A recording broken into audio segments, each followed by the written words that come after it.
Hello everyone, আসসালামু আলাইকুম। ফিরে পাওয়া পর্ব ৭। গত পর্বে স্বপ্না ও তানিয়া আজানকে নিয়ে কথা বলছে। এখন আগে লেটস গেট স্টার্টেড। তানিয়া বলল, স্বপ্না, তোর মনের ভিতর কোথাও না কোথাও প্রেম লুকিয়ে আছে, যা তুই বুঝতে পারছিস না। কারণ আজান সব সময় তোর পাশে ছায়ার মতো ছিল। কারণে অকারণে সব সময় আজান তোর পাশে ছিল, তাই তুই আজানের কমতি কখনো অনুভব করতে পারিসনি। আজ যখন আজান তোর কাছেই নেই, তুই আজানকে দেখার জন্য, আজানকে কাছে পাওয়ার জন্য পাগল হয়ে উঠেছিস। আজানকে হারানো ভয়ে তোর অজান্তে তোর চোখে পানি এসে পড়েছে। আজানের কষ্ট তোকে ও কষ্ট দিচ্ছে, তারপরও বলবি তুই আজানকে ভালোবাসিস না? স্বপ্নার চোখের সামনে আজানের সাথে কাটানো স্মৃতিগুলো ভেসে উঠতে লাগলো। স্বপ্নার অজান্তে স্বপ্নার মুখে হাসি ফুটে উঠল। স্বপ্না চিৎকার করে বলল, হ্যাঁ তানিয়া, হ্যাঁ, আমি আজানকে ভালোবাসি। জানি না কখন কিভাবে আজান আমার হৃদয় পুরোটা জায়গা দখল করে নিয়েছে। আমি বুঝতেও পারিনি।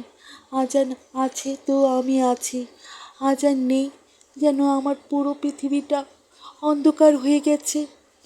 আমার পুরো পৃথিবীটা জুড়ে কেবল আজান আর আজান। স্বপ্না তানিয়াকে জড়িয়ে ধরে বলল, thank you Tania, thank you. আজ তোর কারণে আজানের প্রতি আমার ভালোবাসা আমি উপলব্ধি করতে পেরেছি। তানিয়া হেসে বলল, পাগল, যা এবার তুই তোর ভালোবাসার মানুষের কাছে ফিরে যা।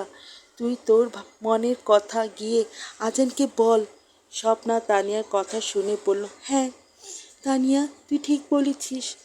আমাকে তাড়াতাড়ি আজানের কাছে যেতে হবে। না জানি আমার আজান কি করছে, আমার কারণে কত কষ্ট পাচ্ছে। এই বলে স্বপ্না তানিয়াকে একা রেখেই চলে যাচ্ছে। তানিয়া বলল, দাঁড়া স্বপ্না, আমাকে একা রেখে কোথায় যাচ্ছিস? স্বপ্না বলল, আমার ভালোবাসা মানুষের কাছে। এই বলে স্বপ্না সেখান থেকে চলে গেল। এদিকে আজান খাওয়া দাওয়া বন্ধ করে রুমে ভেতর নিজেকে লক করে রেখেছে। আজান অশ্রু ভরা চোখে স্বপ্নার ছবির দিকে তাকিয়ে বলছে, স্বপ্না, তোমার কাছে কি আমার ভালোবাসা এতই কঠিন ছিল? তুমি আমাকে তোমার বন্ধু ছাড়া অন্য কিছু ভাবতে পারোনি?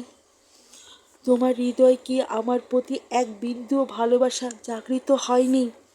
স্বপ্না, তুমি জানো না, তোমাকে না দেখে, তোমার কথা না শুনে আমি কিভাবে দিন কাটাচ্ছি একমাত্র আমি জানি। স্বপ্না, আমার বুকে অনেক কষ্ট হচ্ছে, অনেক কষ্ট। আজান স্বপ্নার ছবি বুকে চেপে অঝরে কাঁদতে লাগলো। এমন সময় স্বপ্না আজানের বাসায় এসে দরজা নক করলো। আজানের মা দরজা খুলে স্বপ্নাকে দেখে অবাক হয়ে বলল, স্বপ্না মা, তুমি ভার্সিটিতে যাওনি? স্বপ্না বলল, হ্যাঁ আন্টি, গিয়েছিলাম, কিন্তু ভালো লাগছে না, তাই চলে এসেছি। স্বপ্না বলল, আন্টি, আজান আজকে ভার্সিটিতে যায়নি কেন? আজানের মা বলল, জানি না আজানের কি হয়েছে। কাল থেকে ও কারোর সাথে কোনো কথা বলে না, কিছু খায় না, শুধু দরজা বন্ধ করে শুয়ে আছে।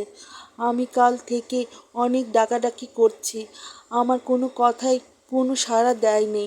এদিকে আজানের বাবাও অনেকবার জিজ্ঞেস করেছে, আজানের কথা অনেকবার জিজ্ঞেস করেছে, কিন্তু আমি কিছু বলিনি। না জানি আমার ছেলেটা কি হয়েছে। মা, স্বপ্না, তুমি গিয়ে দেখো না আজানের কি হয়েছে। স্বপ্না হেসে বলল, আন্টি, আজানের উপর হয়তো কোনো পরীর নজর পড়েছে। পরীরা হয়তো ওকে খাবার খাইয়েছে, তাই ওর খিদে নেই। আজানের মা স্বপ্নার মাথায় হাত বুলিয়ে বলল, তোমার মতো এত সুন্দরী পরী থাকতে আমার ছেলেকে আর কোনো পরী নজর করবে? আজানের মার কথা শুনে স্বপ্নার লজ্জা পেয়ে গেল। আজানের মা বলল, যাও মা, তুমি আজানের রুমে যাও, আমি তোমাদের জন্য খাবার নিয়ে আসছি। স্বপ্না আজানের রুমের দরজা নক করলো, কিন্তু আজান দরজা খুলছে না। স্বপ্না আজানের দরজা নক করে বলল, আজান, দরজা খুলো, আমি স্বপ্না। আজান স্বপ্নার কথা শুনে চমকে উঠল।